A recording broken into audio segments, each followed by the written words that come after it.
You gotta shut off technology. You gotta go here. So go to that dark place. I call it the dark room, where you're alone. No cell phones, no music, no TVs, no computers. You by yourself. Very few people want to be alone anymore. They want to be around noise and people, and you can't think. Be alone. Go to that dark space. In that dark space, shut life off for a little bit. Go to a dark place in your mind and figure out what the fuck you want to be. You don't know what you don't want, because you don't know what you want to be because you haven't spent time, real time with yourself. Spend time with yourself. Trust me. And once you find that passion and that purpose, your goals, your purpose, everything will just start lining up. And then you'll find the courage to start that journey from that 20 to 100. I have to be very present in everything I do. Like right now, I'm with Rich Roll. I'm not thinking about shit, but Rich Roll. And what the fuck's coming out of your mouth right now? That's what gives me a huge advantage in life, especially today, in this day and age, with so much shit going so fast and everybody wants to keep everything going, everything up and everything. I want to be the greatest multitasker of all time. Not me. If I put my 100% into what's in front of me, I will destroy it. It's the most powerful weapon in the world.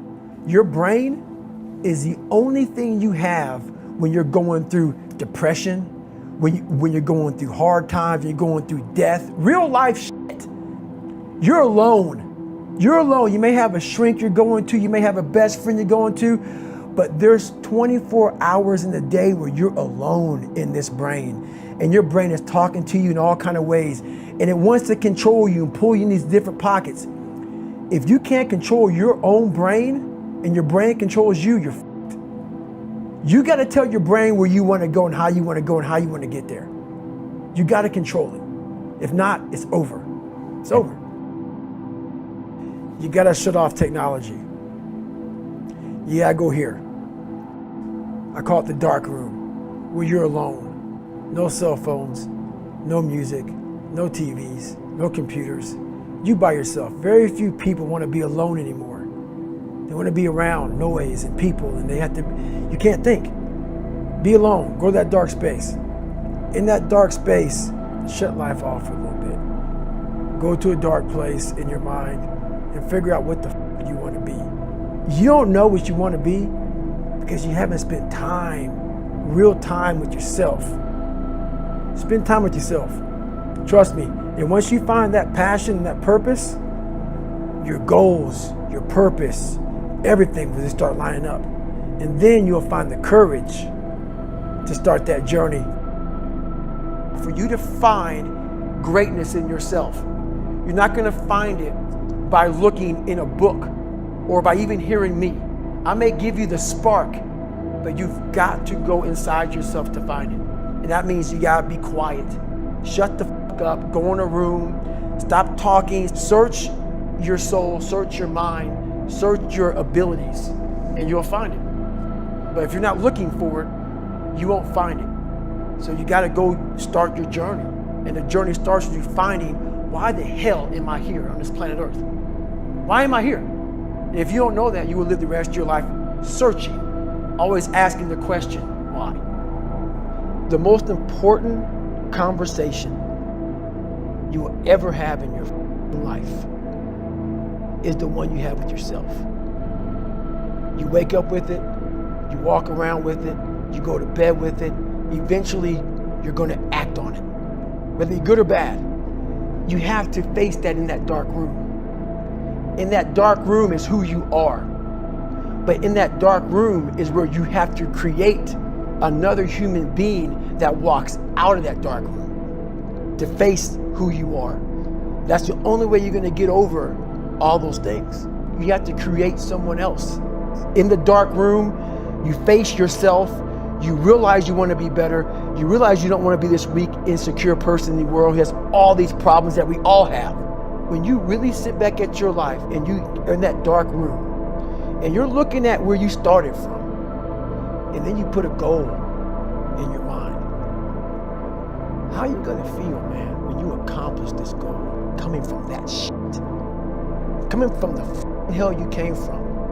A lot of people start from a good starting point. They have a good foundation. What if you can surpass all of these motherfuckers? What if everybody who was way up here started up here, and you started with no legs. You had to grow legs to even start walking, and then crawling, and then running, and then you start passing people with all this given to them. I had to use all this negative shit that was making me weak and horrible as a person. I had to use this as the power that now fueled me. I had to flip it on its head and say, hold up, this might be exactly what I need. The darkness is exactly what I need. It's how you look at your situation.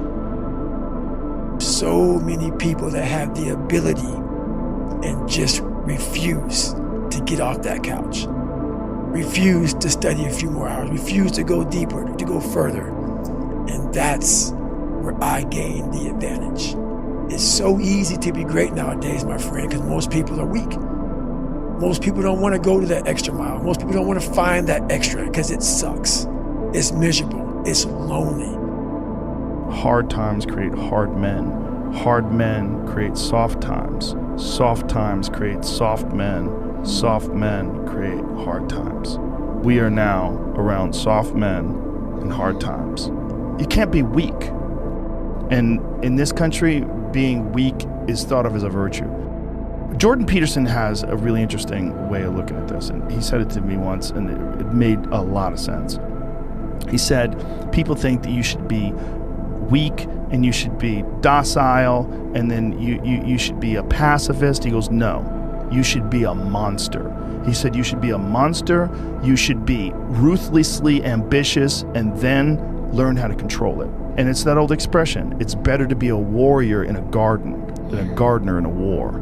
It's an old expression, but it makes sense, because it doesn't mean that you can't be kind if you're strong, but it does mean you can't be strong if you're weak.